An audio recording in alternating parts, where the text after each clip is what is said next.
આપણે આગળ સ્વાધ્યાય 6.2 ની અંદર પ્રશ્ન નંબર 4 સુધી જોયા હતા. આગળ જોઈએ પ્રશ્ન નંબર 5. આકૃતિમાં AB અને CD બંને સમાંતર રેખાઓ છે. તો AB અને CD બંને સમાંતર રેખાઓ APQ 50 છે, APQ 50, PRB 127, PRD આ 127 છે. x અને y શોધો. એટલે ખૂણો x છે અને એટલે ખૂણો y છે. આ બેના માપ શોધવાના. હવે જુઓ આકૃતિમાં APQ અને PQR આ ઝેડ આકાર બને છે, જ્યાં બે રેખાઓની છેદિકા PQ થી રચાતા અંતઃયુગ્મ કોણની જોડ છે. APQ અને ખૂણો PQR, ખૂણો APQ અને ખૂણો PQR એ AB સમાંતર CD ની છેદિકાથી બનતા અંતઃયુગ્મ કોણની જોડ છે. એટલા માટે આ બંને ખૂણાઓ સમાન થશે. તો એમાં APQ ખૂણાનું માપ રકમમાં આપેલું છે 50 અને PQR તો PQR ખૂણાનું માપ આકૃતિમાં આપેલું છે x. તો x બરાબર 50 થયા. તો x બરાબર 50 તો તમને x શોધો એમ કીધું છે, તો આપેલો જવાબ મળી ગયો. હવે એ જ રીતે તમે જુઓ APR અને PRD આ છેડાકાર થાય છે એટલે આ પણ અંતઃયુગ્મ કોણ છે. એટલે APR અને PRD, ખૂણો APR અને ખૂણો PRD એ બે સમાંતર CD ની છેદિકાથી બનતા અંતઃયુગ્મ કોણની જોડ છે. એટલે આ બંને પણ સમાન થાય. એમાં APR આકૃતિમાં જુઓ APR એટલે આ ખૂણો તો 50 y તો ત્યાં 50 y. PRD ખૂણો 127 તો ત્યાં 127. 50 સામે લઈ જાઓ તો 127 માંથી 50 બાદ કરો. 127 માંથી 50 બાદ કરો તો 77 આવે. તો y બરાબર 77 થશે. આવી રીતે આ બીજો ખૂણો y છે એ પણ મળી જશે. ત્યાર પછી પ્રશ્ન નંબર 6 જુઓ. PQ અને RS બે અરીસા છે. તે બંને એકબીજાને સમાંતર છે. આ PQ છે એ અરીસો છે, RS છે એ પણ અરીસો છે. આ બંને અરીસાની સપાટી સમાંતર છે. જેમાં બહારનો ભાગ છે રંગીન છે, આમાં બહારનો ભાગ રંગીન છે, એટલે ચળકતો ભાગ એકબીજાની સામસામે. હવે એક આપાત કિરણ AB અરીસા PQ પર P પર અથડાય છે. અહીંયા પ્રકાશનું એક કિરણ PQ અરીસાની B સપાટી સાથે અથડાય છે. આ PQ અરીસો છે અને આ B બિંદુ ઉપર આ પ્રકાશનું આપાત કિરણ અથડાય છે અને ત્યાંથી તે પરાવર્તિત થાય છે અને BC માર્ગ તરફ ચાલીને RS અરીસાને C બિંદુ અથડાય છે અને C બિંદુ પાસે અથડાઈને પાછું પરાવર્તિત થઈ CD માર્ગ તરફ આગળ વધે છે. તો આ AB કિરણ અને CD કિરણ એ બંને સમાંતર છે એવું સાબિત કરવાનું છે. બરાબર? AB અને CD બંને સમાંતર છે એવું સાબિત કરવાનું. તો આપણે આ B બિંદુ છે, B બિંદુ પાસે એક લંબ દોરી નાખવાનો અને C બિંદુ પાસે પણ એક લંબ દોરી નાખવાનો. આ બે સમાંતર છે અને બે રેખાઓ સમાંતર હોય અને એ સમાંતર રેખાઓને લંબ દોરવામાં આવે, બે અલગ અલગ બિંદુ આગળ લંબ દોરવામાં આવે તો એ બંને લંબ પણ સમાંતર થાય. એમ યાદ રાખજો. B બિંદુ ઉપર BL PQ ને લંબ દોર્યો છે, C બિંદુ ઉપર CM RS ને લંબ દોર્યો છે. આ BL છે એ PQ ને લંબ છે અને આ CM છે એ RS ને લંબ છે. BM PQ ને લંબ, CM RS ને લંબ. પણ PQ અને QRS સમાંતર છે તો BL અને CM છે પણ સમાંતર થાય. PQ અને RS સમાંતર તો BL અને CM સમાંતર. હવે જો આ બે સમાંતર હોય તો આ એની છેદિકા કહેવાય. તો તમે જો અહીંયા ઝેડ આકાર બરાબર, તો આ ખૂણો અને આ ખૂણો બંને સરખા થાય. એટલે કે CBL ખૂણો અને BCM ખૂણો, CBL અને BCM આ બંને ખૂણા સમાન થાય.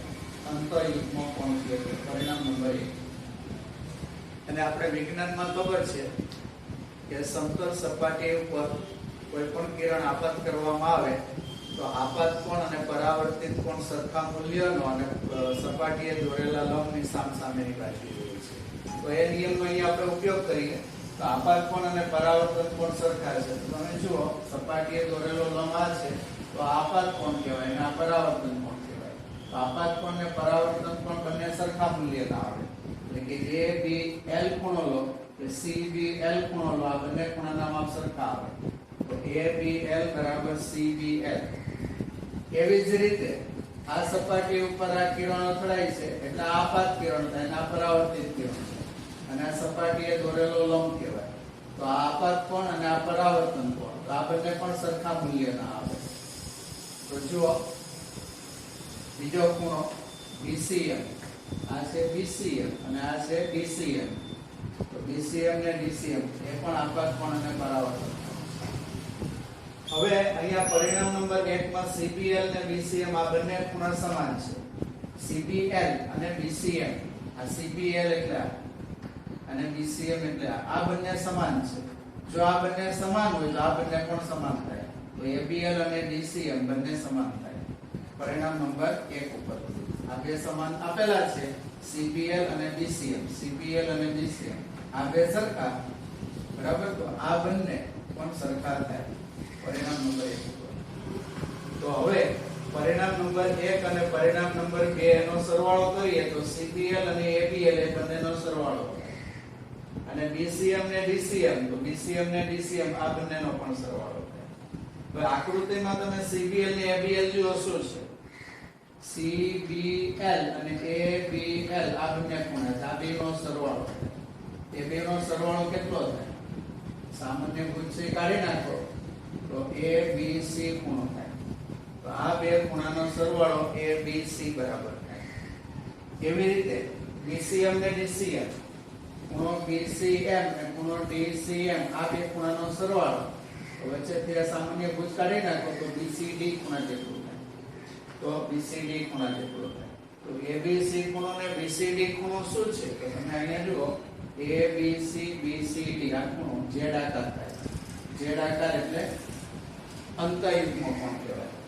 તો ABC અને BCD છે એ બંને AB અને CD ની છેદિકાથી બનતા અંતયુગ્મ કોણની જોડ છે એટલે આ ખૂણો અને આ ખૂણો બરાબર Z આકાર બને છે એટલે અંતયુગ્મ કોણની જોડ છે AB અને CD ની છેદિકા BC થી રચાતા અંતયુગ્મ કોણની જોડ છે વળી એ જોડ કેવી છે સમાન તો અંતયુગ્મ કોણ સમાન ક્યારે થાય તો જે બે રેખાઓથી અંતયુગ્મ કોણ બનતા હોય તે બે રેખાઓ પરસ્પર સમાંતર હોય તો એટલા માટે AB અને CD સમાંતર છે એમ સાબિત થઈ જાય છે હવે પ્રમેય નંબર 6.7 ત્રિકોણના ત્રણેય ખૂણાઓના માપનો સરવાળો 180 અંશ થાય છે એમ સાબિત કરવાનું છે ખૂબ અગત્યનો પ્રમેય છે લગભગ પરીક્ષામાં પૂછાય છે હવે તમને માત્ર એક ત્રિકોણ આપેલો છે ABC ત્રિકોણ છે આપણે ત્રિકોણના ત્રણ ખૂણાના માપનો સરવાળો 180 સાબિત કરવાનો છે તો આપણે ત્રિકોણ ABC ધારી લઈએ બરાબર ત્રિકોણ ABC આપેલ છે બોક્સમાં તો ABC ના ત્રણ ખૂણા એટલે કે ખૂણો A ખૂણો B અને ખૂણો C ત્રણેયનો સરવાળો 180 થાય એમ સાબિત કરવાનો હવે સાબિતી માટે ધ્યાન આપો સૌથી પહેલા એક રચના કરવાની એ બિંદુમાંથી પસાર થતી ને BC ને સમાંતર રેખાની રચના કરવાની જે રેખા XY છે તો A માંથી પસાર થતી BC ને સમાંતર રેખા XY ની રચના કરો એટલે XY અને BC બંને સમાંતર થઈ જશે હવે XAY સીધી રેખા છે XAY સીધી રેખા છે અને સીધી રેખા હોય એટલે એ બિંદુ આગળ જેટલા પણ ખૂણા બને એ બધા ખૂણાનો સરવાળો 180 થાય કારણ કે અહીંયા સરળ કોણ બને છે એટલે કે XAB BAC અને YAC આ ત્રણેય ખૂણાનો સરવાળો 180 થાય એટલે XAB વત્તા ખૂણો BAC ખૂણો YAC ત્રણેયનો સરવાળો 180 પરિણામ નંબર 1 હવે તમે આ ખૂણો જુઓ XAB અને ABC Z આકાર બન્યો એટલે અંતયુગ્મ કોણ તો XY અને BC સમાંતર છે તો XAB અને ખૂણો ABC XY સમાંતર BC ની છેદિકાથી બનતા અંતયુગ્મ કોણની જોડ છે એટલા માટે આ બંને સમાન થાય એટલે XAB અને ખૂણો ABC બંને સમાંતર છે પરિણામ નંબર એવી જ રીતે અહીંયા જુઓ YAC ખૂણો અને ACB ખૂણો આમ Z આકાર બનાવે છે એટલે પણ અંતયુગ્મ કોણ થયા એ પણ XY અને BC ની સમાંતર રેખાથી બને છે YAC ખૂણો અને ACB ખૂણો તો YAC ખૂણો અને ACB ખૂણો આ બંને ખૂણા XY સમાંતર BC ની છેદિકાથી બનતા અંતઃયુગ્મ કોણની જોડ છે એટલે આ બંને કોણ કેવી થશે સમાન પરિણામ નંબર 2 હવે પરિણામ નંબર 1 છે ફરી લખીએ ખૂણો XAB વત્તા ખૂણો BAC વત્તા ખૂણો YAC બરાબર 180 પરિણામ નંબર 1 ઉપર હવે એમાં XAB ની કિંમત ABC થાય પરિણામ નંબર 2 ઉપર BACM અને YAC ની કિંમત પરિણામ 3 ઉપરથી ACB થાય તો YAC ની જગ્યાએ ખૂણો ACB લખવાનો બરાબર 180 પરિણામ નંબર 2 અને પરિણામ નંબર 3 તો ABC ખૂણો એટલે B થાય વચ્ચે જે B છે એટલા માટે B ખૂણો કહેવાય વચ્ચે A છે તો આ ખૂણો A કહેવાય વચ્ચે C છે તો આ ખૂણો C કહેવાય તો B A અને C એટલે ક્રમમાં લખીએ તો A B અને C તો આમ ત્રિકોણના ત્રણેય ખૂણાના માપનો સરવાળો 180 અંશ થાય હવે બે વ્યાખ્યાઓ જોઈએ કે ત્રિકોણનો બહિષ્કોણ અને ત્રિકોણનો અંતઃસમૂહ કોણ તો બહિષ્કોણ કોને કહેવાય ત્રિકોણના કોઈ પણ ખૂણા સાથે રેખિક જોડ બનાવતા ખૂણાને તે ત્રિકોણનો બહિષ્કોણ કહે છે જો ત્રિકોણની બહારની તરફ આ ખૂણો છે તમે જોઈ શકો છો C એ સામાન્ય ભુજ છે CB અને CD વિરુદ્ધ કિરણો છે એક ભુજ સામાન્ય હોય અને બાકીના બંને ભુજ સીધી રેખા ઉપર હોય તો તે બે ખૂણાને રેખિક જોડના ખૂણા કહેવાય તો ACD છે ત્રિકોણ ABC ના ખૂણા C સાથે રેખિક જોડ બનાવે છે એટલા માટે ACD ખૂણાને ત્રિકોણ ABC નો બહિષ્કોણ કહેવાય એટલે આકૃતિમાં ACD ખૂણો ત્રિકોણ ABC ના ખૂણા C સાથે રેખિક જોડ બનાવે છે તેથી ખૂણા ACD ને ABC ત્રિકોણનો બહિષ્કોણ કહે છે બરાબર આ બહિષ્કોણ થશે હવે બહિષ્કોણ તમે જો અહીંયા C બિંદુ આગળ બહિષ્કોણ બનાવ્યો આમ નીચેની તરફ પણ બહિષ્કોણ બને આવી રીતે આપણે લીધું હોય આ A B C તમે આમ સીધી રેખા લીધી એની બદલીમાં AC ને આમ લંબાવો અને અહીંયા D આપો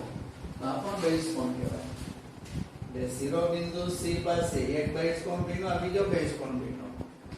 એટલે C બિંદુ આગળ બે બહિષ્કોણ બને છે એવી રીતે A બિંદુ આગળ પણ બે બહિષ્કોણ બનાવી શકાય B બિંદુ આગળ પણ બે બહિષ્કોણ બનાવી શકાય તો યાદ રાખો ત્રિકોણના પ્રત્યેક શિરોબિંદુ આગળ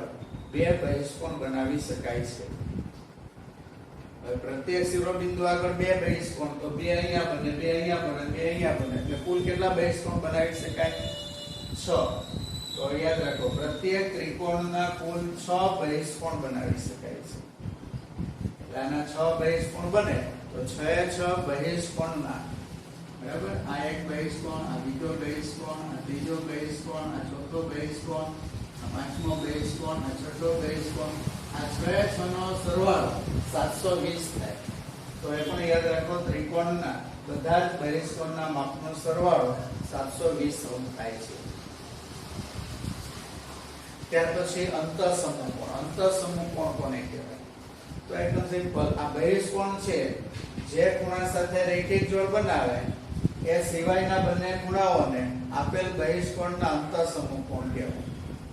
બરાબર ત્રિકોણનો બહિષ્કોણ ત્રિકોણના જે ખૂણા સાથે રેખિક જોડ બનાવે તે સિવાયના ત્રિકોણના ખૂણાઓને આપેલ બહિષ્કોણના અંતઃસમૂહ કોણ કહે છે આકૃતિમાં ત્રિકોણ ABC નો બહિષ્કોણ ખૂણો ACD છે આ બહિષ્કોણ છે જે ખૂણા C સાથે રેખિક જોડ બનાવે છે તેથી ખૂણા C સિવાયના ખૂણા એટલે ખૂણો A અને ખૂણો B બરાબર આ બંને ખૂણાને ખૂણો ACD બહિષ્કોણ છે તેના અંતઃસમૂહ કોણ કહેવામાં આવે છે